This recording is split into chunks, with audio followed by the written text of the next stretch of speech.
Good morning. With the help of Hashem, we are learning Yerushalmi Shvis, Perek Hey, Halacha Aleph, and God willing, if we'll have time, we will start with Halacha Beis. Let's go back to first the Braisa that records Rabban Shimon ben Gamliel that says, and I'm quoting his words, that Ilan shechonat koidem tu ba'av misaser l'sha'avar. If the chanata happened la'achar tu b'shvat misaser laba. And as we explained yesterday, that there are two critical stages that have to be focused upon to determine what year any given plant belongs to. The year of the plant is important. First of all, there's a difference between the second year, the third year, etc. Meiser Sheni, Meiser Ani, Shvitz. Second of all, even if the years share the same type of Meiser obligations, we're not allowed to be toidim nor ma'aser from one year for the product of another year. So we have to make that determination. And let's use these words. Number one factor is the critical stage.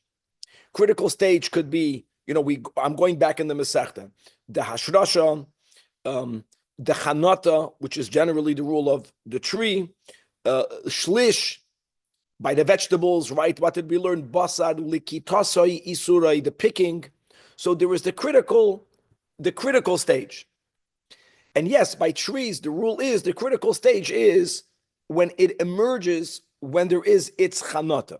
And the second factor is when is the new year? And the two options that we have for all of the plants will either be Echad B'Tishrei or Tu B'Shvat when it comes to Ilonis.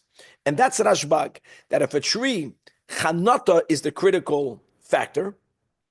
Tu B'Shvat is the Rosh Hashanah, and that's how you determine the year. On that came along a Rebbe Nehemiah, and he limited and he qualified by saying that Rashbak's statement is true by most trees that have two harvests a year, double harvest trees, as we explained. But when it comes to a single harvest tree, since it creates a problem that they all more or less begin to emerge around the Tu B'Shvat time, and they will all be picked together, and if we're going to allow this rule to stand, it's going to be very difficult to separate the product from one year to the other because they're all being picked together. So he made a modification. Now, Rab Nehemiah's modification, we explained yesterday two ways of understanding it. I said there are two other ways. Really, it's one other way. And then the fourth opinion will go back to Rabbi Yechanan and Reish Lakish. So let's go make a quick chazara.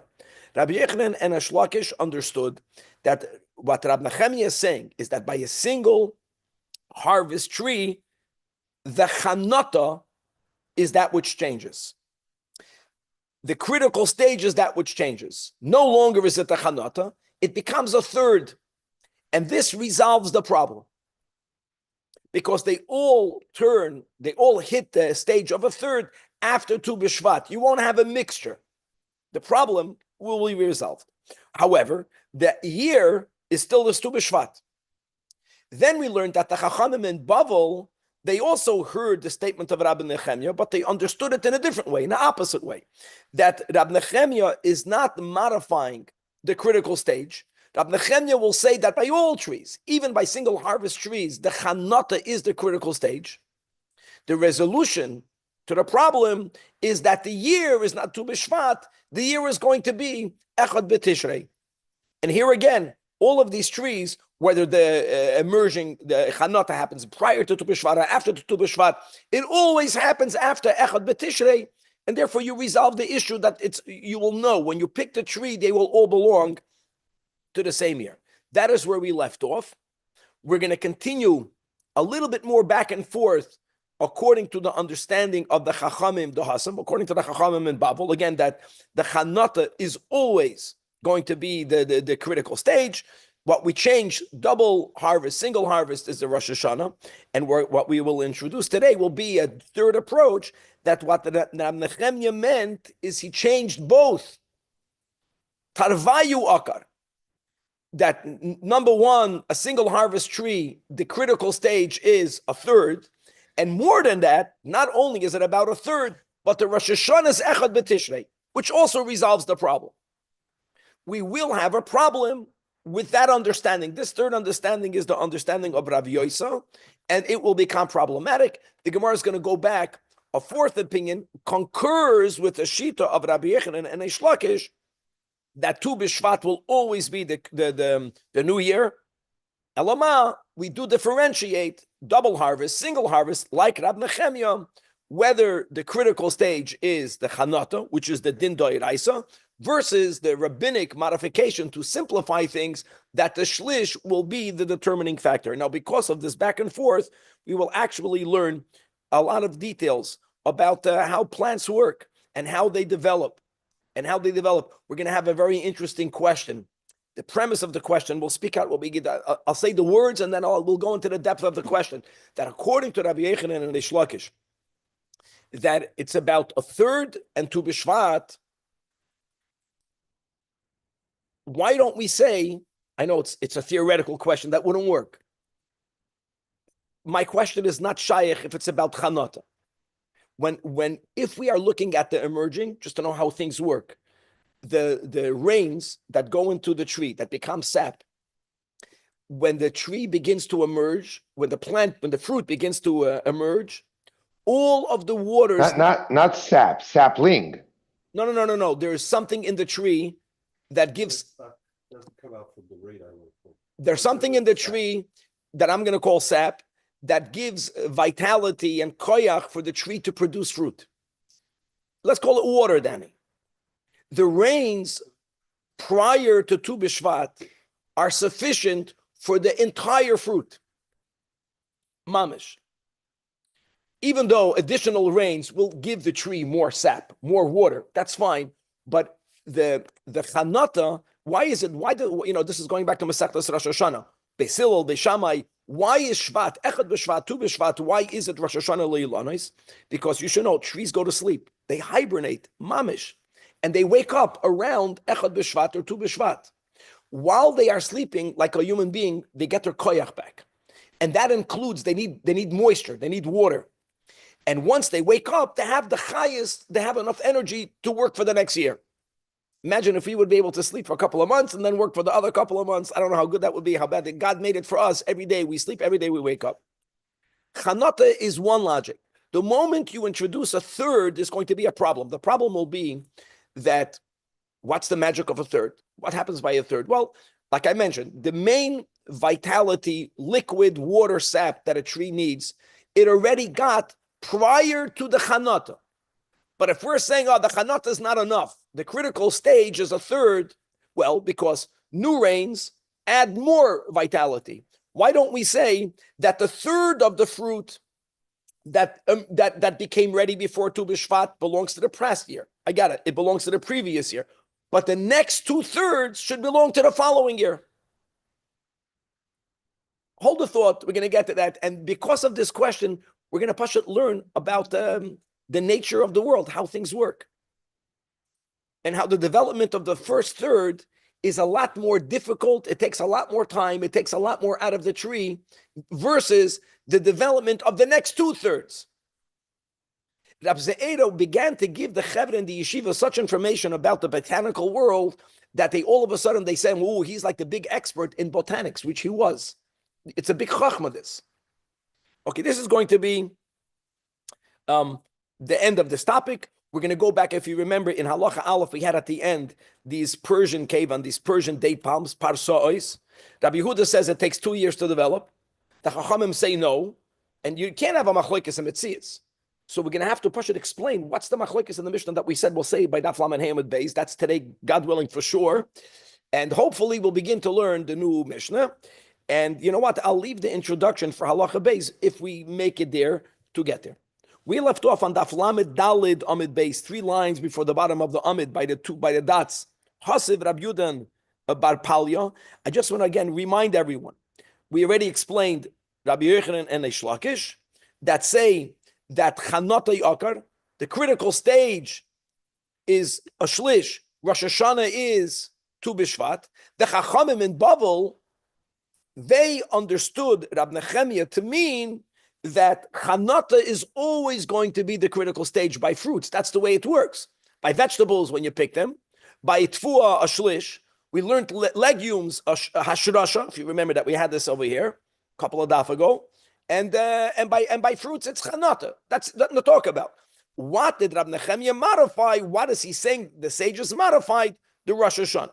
So now, based on that understanding, Chosiv Rabbi Yudin Bar Palya in front of Rabbi Yoinam, Harei Charuvim, which the fact is, Hareihem Chointim Koidim Rosh Hashanah Shal Olam. They have their Chanata before Rosh Hashanah. They emerge, and yet Misasrim Labam, they are tithe Labam. Let me just say like following, guys.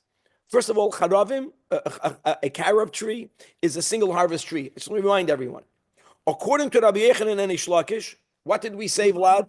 That they are tithed based on when they reach a third. Okay?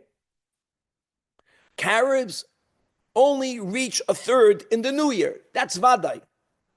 But if you are telling me, you Chachamim of Bavel, that what? That when it comes to single harvest trees, we leave Chanata the way it is, but we modify the Rosh Hashanah. Every year, the harvest of carobs of this year, the Chanata happened before Rosh Hashanah. The Rabbi Yechon and Rosh Lakish, it's perfect. The third happened in this year. It works. But how does it work according to them? Daf Lamed Heyam and Aleph. And the Gemara gives a Gavaldic answer. See, you forgot what we learned just a few daf ago. Guys, we already learned on top of Daf Lamed Gimel that V'lo Shemiya, that's the Gemara's answer. V'lo Shemiya, the Amar Rab Chinana Bar Papa, Benegea, the statement of Beis Hillel in our Mishnah, that it isn't only about the topic of our Mishnah. We just learned this, that when it comes to carobs, everyone agrees that the way the critical stage by carobs is a third. And you know how we say a third? It's not a third. The lashon we had before was that shil shulan hu chanatan. Only when they develop enough that they already begin to hang down and they have this chain-like form that's way beyond the emerging, only that is it considered the chanata. So charuvim works according to everyone. Let's use the words. According to the chachamim dahasa, chanata is the critical stage. Fine. What does chanata mean? We're saying in English, it means when the fruit emerges. Okay? By charuvim, we already established, and that's an exception to the rule. And I want to tell the people why. Carobs are so bitter that when they first emerge, they're mamish, you can't put them in your mouth. I'm not saying that carobs later are so geshmak. We all ate them. We make a bracha, we make a shachiyanu. There you go. It looks like a snake, the pictures that you're showing, but that's the carob. That since it's so inedible, so forbidden, that you can't call it a fruit. That's the reason. Bottom line is, we had the statement before already. So l'kula alma by the charuv, let's use the word chanata. The way you define chanata by the carob is not the way you define chanata by all other products. And that's why when you harvest carobs and tafshin pei hay, it will belong to the tafshin pei hay trumas u'maisris year, and that's not a problem. L'kula alma. Okay, so bekitzer we had Rabbi Yechon and Ish Lakish, and let's use the beautiful words that we had in the Marafulda, that they hold that chanatoi akar. Rab Nechemia changed the chanata. In other words, it's a shlish. Chachamim dahasim say no, it's always chanata. Shenasoi akar, the Rosh Hashanah was changed. To touch what Rab Nechemia means, and now the third understanding, which is really both together. It's not a new third thing. Don't get nervous. We went through the sugya, the bulk of it, the meat and bones was yesterday, the meat and potatoes. Now we're going to have nuances. Amar Rabbi Yasa, what does Rab Nechemia mean by a single harvest tree? Both we modify the critical stage and we modify the Rosh Hashanah. Hey, vishlish koidim Rosh Hashanah shel olam. That's what he meant to say. That is what he's saying. Misaser lisha avar la'achar Rosh Hashanah shel olam misaser laba. In other words, let me say like this: Rabbi Yasa agrees with Rabbi Yechanan and Ish Lakish, and in addition, he agrees with the Chachamim Dahasam. You can word it that way. You can really say there's only two ways of understanding it, but he puts them both together. Got a problem with that. And this problem will not be answered. Frek the Gemara. Now, you see, Rab Zeta is the main factor here.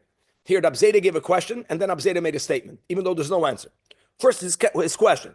In front of Rabbi Yasa, how can you say what you just said? Now we have to know more information. So before we read inside, if we can look in the Marav Fulda, and guys, I know that Danny, can you confirm? I think the next Masechta is Trumais, I think, and then afterwards it's Maisres. I think it's Shvius, Chayda, Trumas or Maisres. But in Masechta Maisres in the beginning, right? We already made mention to that yesterday. When the Mishnayos are going through all the different products in detail, in greater detail. So I know we keep on saying that by fruits, chanata. No, how do you define chanata? So the din is, when it comes to dates, how do you determine what year they belong to? We can even use the word chanata. We determine it. He writes over here the third line or fourth line from the top. Matiloi sa'oid, from when the dates, shenef tachois kisoid, they have to swell like yeast. In other words, just like a yeast. This we know, when you make bread, it's like, it's fahak, you bang it down, then there's a certain type of swelling. And that also allows it to have a certain types of cracks. The same thing is with the date. At some point, it begins to swell up. That is the critical fact. And now, just a fact. He's bringing, and the Marafulda quotes it, and he wants you to know that is more or less the shear of a shlish. So here again, we have another product. See, it's not, even though we're saying that chanata, there are many exceptions. That's what we're going to beginning. That's what we're beginning to see.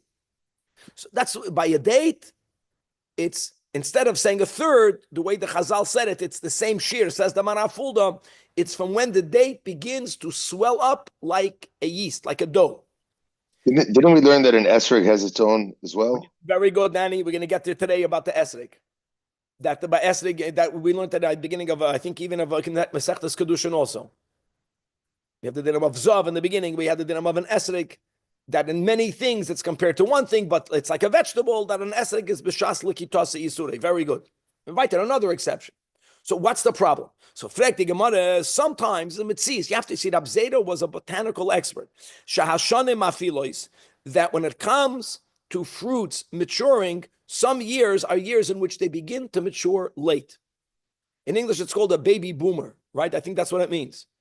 It means that you only begin to grow up when you're in your 50s. When you're in your 40s, you come to shul on your skateboard and you behave like a college student because you're not there yet. So fruits are that way. Sometimes they need more time. And whenever you're having a year that there is a delay in its products maturing, so utmarim matilai sa'od, and matilai sa'od is the critical stage, only la'achar Rosh Hashanah shel olam. Now like this. The fact is, he's quoting a fact that everyone will consider those dates part of the prior year. Part of the prior year. According to Rabbi Yechanan and Reish Lakish, that's perfectly fine. Why is that perfectly fine?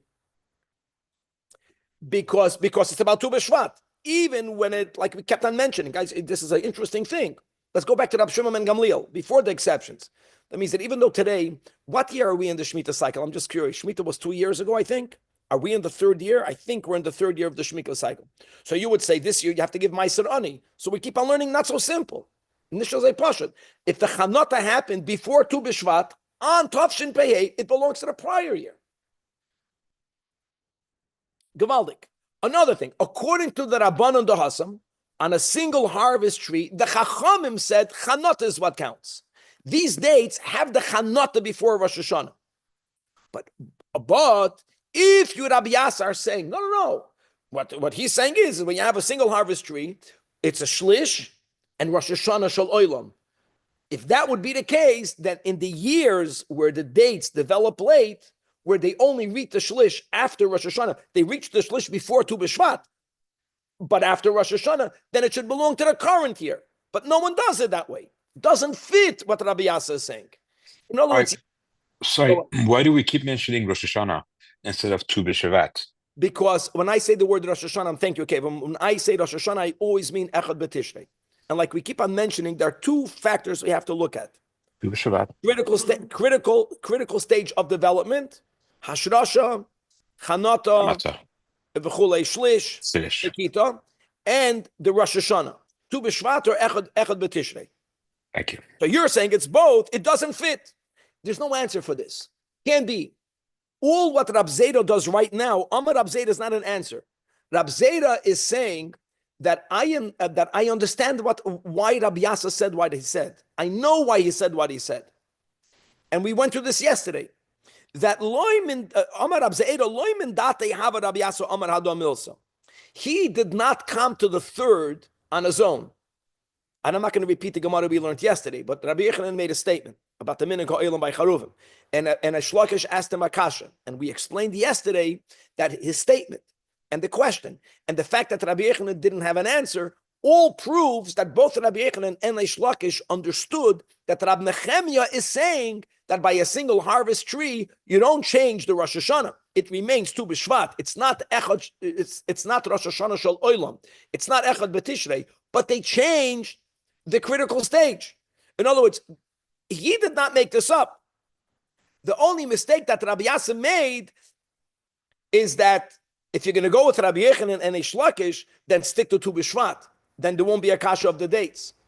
And if you want to go with the Chachamim Dahasam, you also won't have a kasha from the dates, because the Chachamim Dahasam are saying that because of Rab Nechemia's statement, even if Me'ikar Hadin, the dates have to do with its swelling with the third, but now that we want to clarify, taking away the problem of not knowing what belongs to what, when you harvest it all together, it's going to be Chanata and Rosh Hashanah Shel Olam. There also won't be a kasha of the dates. All he's saying is, I know why Rabbi Yasa said it.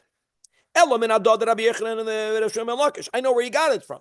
Only problem is that he took the Chachamim Dahasam and he piled it on top of Rabbi Yechanan and Reish Lakish, and that cannot work. We already spoke about that yesterday. We went to that yesterday. B'nai Shuach, there's no kasha from B'nai Shuach. The kasha is from the dates. Now we have Rabbi Yaakov bar Acha b'shem Shmuel bar Abba. What I referred to yesterday as the fourth, it's not. It's a fourth, because we had Rabbi Yechanan Lakish, Chachamim Dahasam. We had today Rabbi Yasa, and now we have Rabbi Yaakov bar Acha. It's a fourth Amoida, but Rabbi Yaakov bar Acha will reiterate what Rabbi Yechanan and Reish Lakish understand in Rab Nechemia, that what? It's not about any change of the year. There is no Shenasoi Akar. The New Year's is Tu B'Shvat. Yes, we modify the critical stage. Hevi Shlish. Koidem lachamisha asar b'Shvat mis'asar l'sha'avar. La'achar chamish mis'asar l'haba. This is what Rab Nechemia means. And indeed, Rabbi Yaakov bar Acha b'shem Shmuel bar Abba, the fourth Amoida, is really colluding with Rabbi Yechanan and Reish Lakish. Says the Gemara, Amar Rab Ze'era v'Yauz, and Azoy Muzayin. Now then he goes here when you have your esrog. In other words, it makes sense that you'll have to go after a third. Where do we get that from? Because we know the din of an esrog, that our karto chanotoi is a Mishnah. That by an esrog, the critical stage, not the Rosh Hashanah, guys. The critical stage is when you gather it. That's the rule. Basar likitosoi isuroi. And that's a Mishnah in Bikurim. And the words are, Shava, that the esrog is Shava liyerik b'derech echad, shebeshas likitosoi isuroi. So Rabbi Yehuda says a simple thing. In other words, when you made an exception by an esrog, what did the Chachamim modify? They did not modify its Rosh Hashanah. They modified the critical stage. Are you going to tell me that Rab Nechemia is picking out of his hat something that we never found prior to him? That we can modify a year? No. Why would he modify a year? Don't forget, guys, the whole problem of a single harvest tree is that if you're going to leave things the way Rashbak said, that it's Chanata and Tu B'Shvat Kevan, they all emerge a little bit before or a little bit after Tu B'Shvat. They are harvested at the same time. If every year's harvest belongs to 2 years, you'll have chaos. So we got to change something. But why would the later Chachamim Rab Nechemia change something different the way things were changed in the past? In the past, by an esrog. For whatever reason, we needed to make a change. Why did we change by an esrog? We didn't change Rosh Hashanah. Sorry, Rabbi. Esrog is not edible, though. Doesn't matter. It's not the point. Point is that whenever there's a pattern, there's a lot of independent thinking by us within a certain framework. The framework is that what did the Chachamim of the earlier generations do? Rabbi Zajac is saying something gavaldik. We find exceptions to the rule of Chanata Tu B'Shvat, Esrik. But what was the exception made by the Esrik? They didn't modify the Rosh Hashanah. They modified, instead of Chanata, a different point, Likita.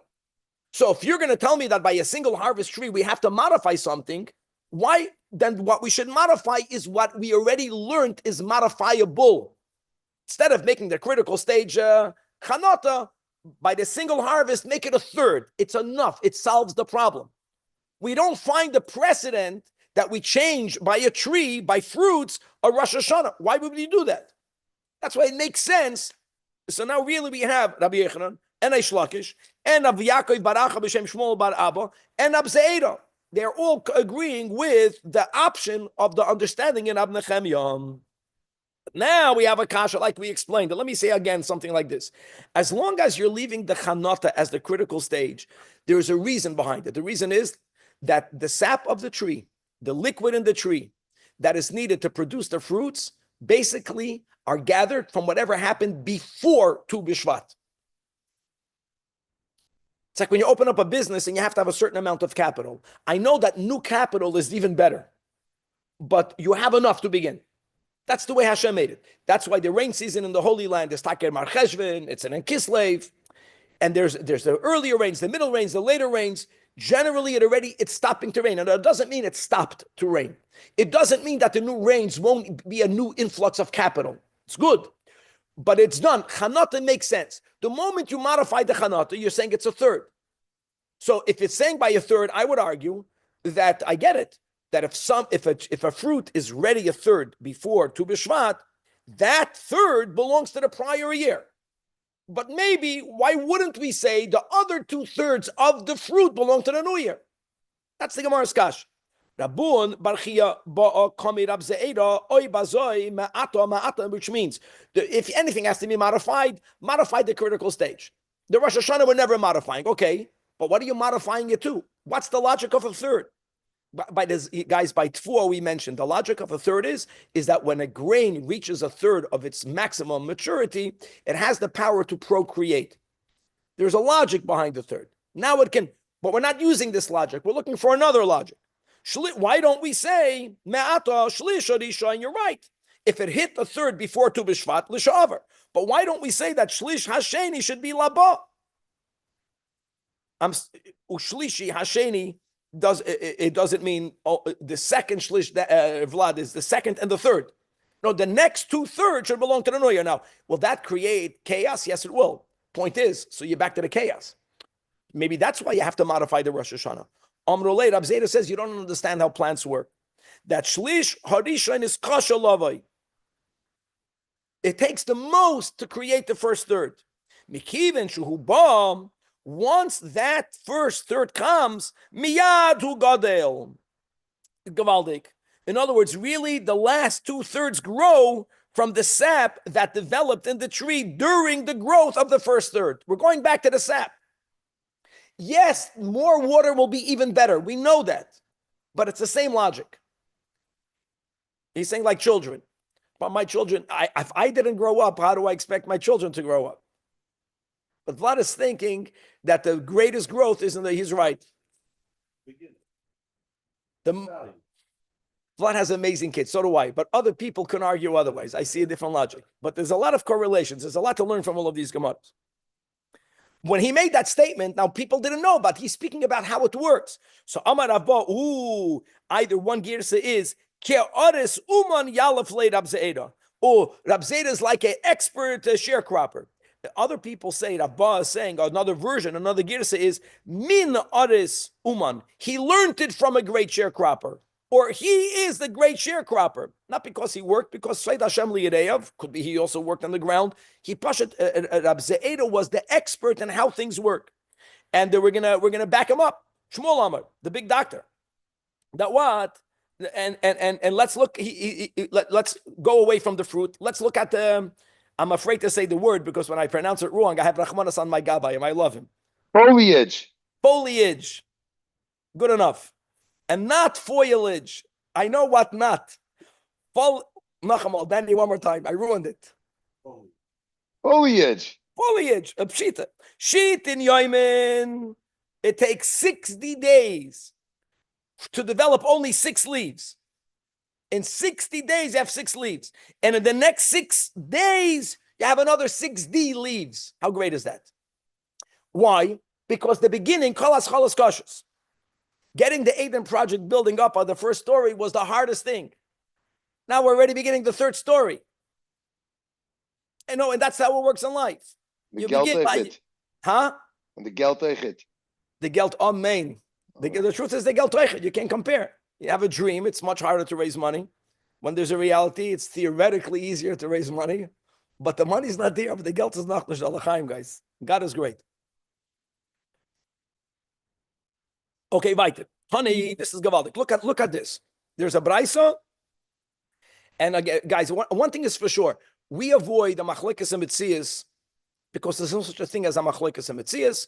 There's a machlekes in concept, but let's read the words. Very, very externally, there appears to be a debate on how things develop. Funny, we learned in the Brayso.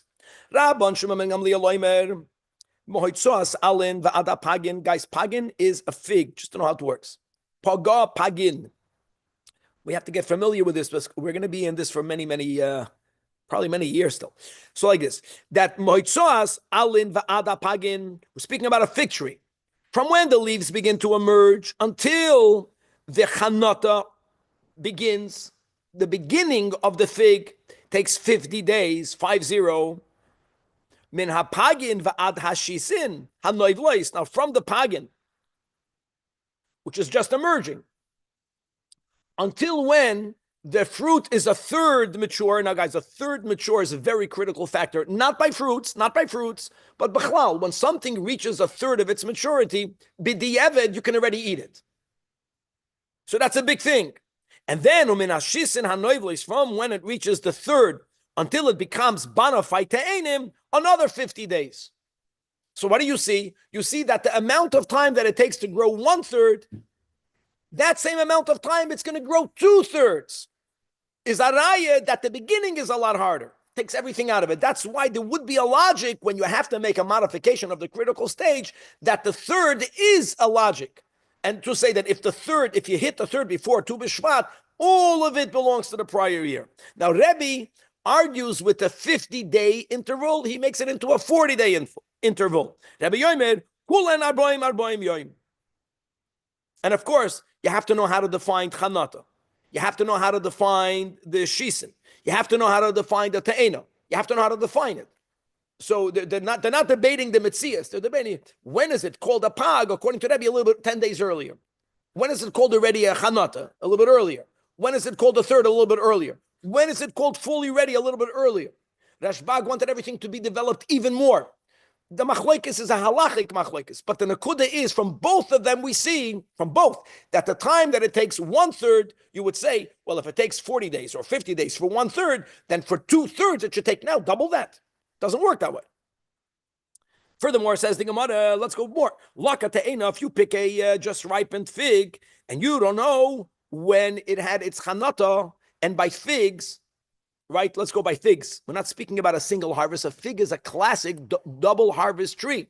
There you have the rule of Rabbi Shimon ben Gamliel, which is that chanata Tu B'Shvat. If I pick a fig and I don't know what year it belongs to, so Amar Rabbi Yoina, I'll tell you what to do. Count back 100 days. We just learned a Braisa. What did we learn? We're following the Shita of Rashbag, right? 50-50. Okay. If the 2/3 took 50 days, first third took 50 days. That means 100 days from today back is when it had the chanata. You'll know.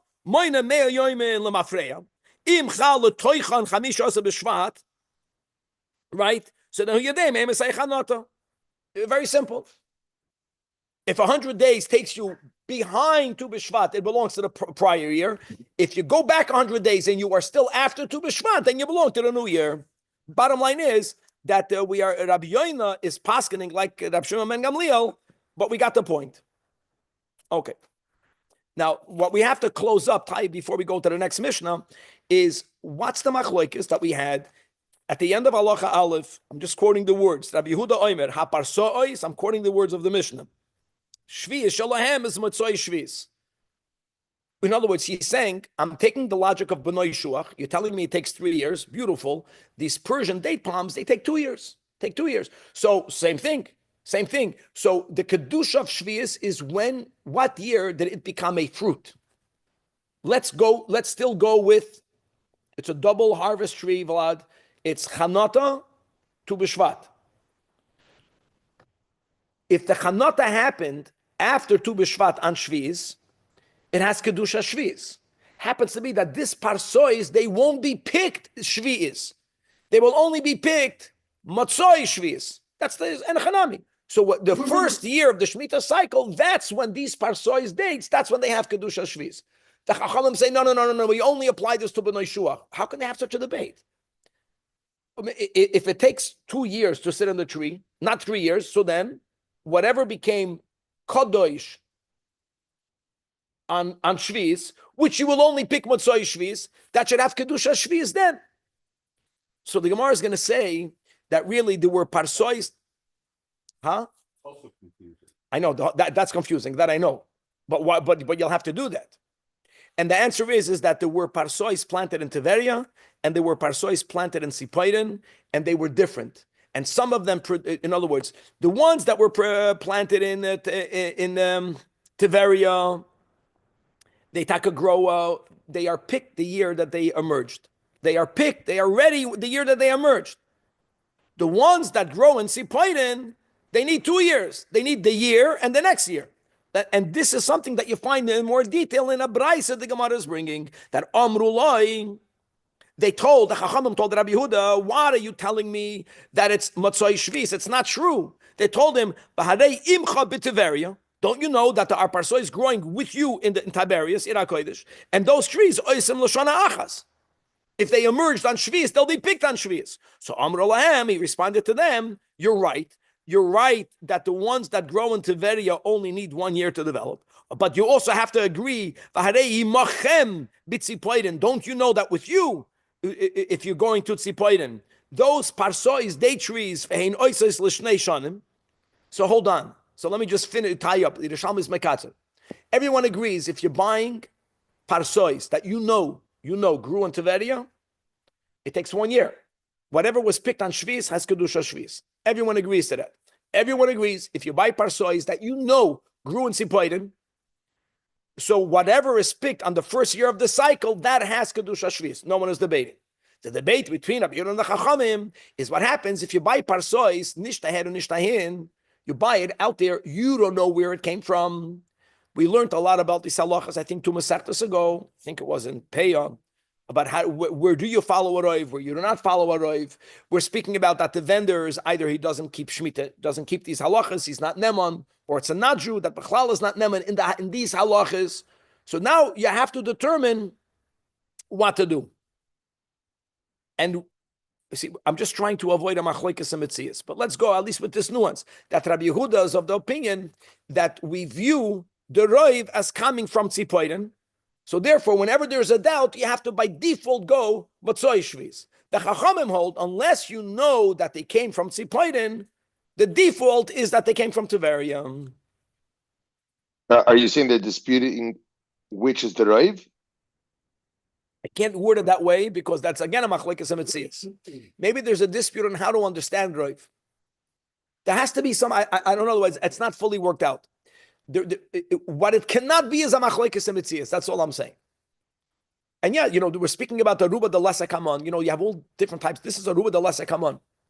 Ruba de lesakamon is an important concept. There's a ruba de isakamon, a ruba de lesakamon, and there are different nuances of how they work. There's some sort of halachic debate that wasn't even spoken out over here, but the Gemara just wants you to know that you have Tiberia ones, you have Tzipoinen ones. There's no debate over there. There's a debate when there is a suffix where it came from. I don't think it's about Mahmed, but it's about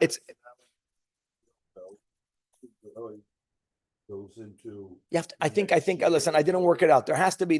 We have to go back, and we have to remind ourselves about in the sugya of roiv. Halavai will find the machlokes Rabbi Yehuda and the Chachamim l'shitosayu of how do you apply roiv. There's a roiv. There's a kavua mechza. Okay, now we do have time. Thank God. And let me say like this, just to get familiar with the words. We're speaking about a luf. Guys, a luf is a type of onion, like almost all onions, that there is a bulb that grows in the ground, the round, what protrudes above the ground on those green leaves. And another thing to know, that both the bulb and the leaves are edible upon cooking, or if you're a Lubavitcher for karpas, without cooking. So we're not talking, they're both edible. This is all of these steps will be important. Everyone knows that you may not plant anything on Shvis. On the other hand, many vegetables, including the luf, before refrigeration, the way the oilam, the halach yelech, what do you do if you harvested a lot of onions? And this is not, you want them to be preserved. One of the ways they would preserve vegetables would be to bury them in the ground, not l'shem planting, but l'shem preserving. Problem with that is that there is a marasayin issue. It's very simple. That means if I'm going to see my neighbor putting a luf in the ground, we're going to see in the Mishnah 4 different steps, machloikis, how to apply them. In 2 of the 4, there'll be a machloikis. In 2 of the 4, there'll be a unanimous consensus of those. Something has to be met. If you do A and B and C and D, everyone who looks will see you're not planting it. It's already grown. You're only preserving it. And preserving is something you are allowed to do on Shvis. That's the nukud of the Mishnah. Now let's read it inside. Says the Holy Mishnah that if you're being toimen, if you are burying this luf type of onion on the Shvis year, and you don't want for people to think that you're planting, you want to circumvent the maras ayin issue. So Rav Meir Oimer, again, guys, there's going to be a total of 4 conditions. And from the 4 conditions, there's going to be, from the 4, in 2 of the 4, machloikas Rameir and Chachamim, to what extent? Everyone will agree about the 4. Number 1, quantity. What quantity? Rav Meir says, lo yifchais mimasayim. You are not allowed to bury less than 2 saw. Guys, remember, 1 saw is 6 kav. What's 2 saw? 12 kav. When you plant something, the way people plant is you take a little bit, put it here, take a little bit, you put it there. The more you put in one place, the farther away it looks from planting. He's saying you have to put, and that's a lot, you have to put 12 kav in one place. Condition number 1. Condition number 2, not only that, but va'ad goiva shloisha tfachim, that the height of these 12 kav cannot be skinny, spread out. You have to create a height of 3 tfachim. The higher something is, guys, the easier it is from someone even further away to see that you're not putting in one bulb, you're putting in a whole pile. Condition number 3, that the dirt that you put on top of it has to have the thickness of a tefach. I want you to know that when you plant, believe it or not, when you plant this luf, you don't need that much earth. Even a layer of earth that's thinner than a tefach would be enough to get this luf to grow. When did people put more earth on top? Dafke, when you were preserving it. So these are the 3 conditions: the quantity, 12 kav, the height of 3 tfachim, and then the height of the earth of 1 tefach. I know there's a 4th, but before we go to the 4th, the Chachamim, they also make a mention of these 3, but they argue in 2 of the 3 for the amount, and they're more lenient. First of all, lo yifchais ma'arbas kavin. I don't need to have 12 kav. Even less than a saw. Thank you. It's a third of what he's saying. It's going to be the third in the next one also. And that's enough. Number 2, I know there has to be a height. You're telling me 3 tefach. I'm saying 1 tefach. Consistent, Vlad. And by the way, it fits because if you're using less onions, it's going less high. Height. So we're not fucking down in the ground, it's on above. No, okay, very good. Okay, like when you're making a hole in the ground and you're putting it in the ground, but in the ground it should be that high, either a tefach or 3 tefachim. So 1 tefach is deep or 3 fucking deep. No, the pile of the luf. I don't know how much that you would dig down. I don't know. So I'll leave that open. God willing to be continued. And number 3, the Chachamim agree with Rav Meir regarding the 3rd criteria or the 3rd condition. He also agrees that the amount of earth that you're putting on top of these preserved onions has to be a tefach and not less. And again, and when you plant, a thinner layer is enough. So far, we learned about 3 conditions. From the 3, Rav Meir and the Chachamim argue by the first 2. They agree with the third. Now we're going to learn a 4th that's unanimous, a 4th condition, which is where are you burying it? It must be in a place where people trample upon. And the way it works is, guys, in your field. I know most of your field is out of other people's permission to walk there. But when you plant something to grow, you don't want anyone to step on top of it ever, because the trampling on top of that location will stunt the growth, will hurt the growth. If the kavanah is to preserve, you don't care if people trample upon. So you dafka have to find a place in your field where people have permission to walk upon. That is also needed now that you have all of these 4 conditions together. Even though a person sees you making a hole in the ground and putting something in the ground, when you're meeting all these 4 conditions, there's no marasayan. That's Atkan over here, guys. We'll stop over here, and to be continued.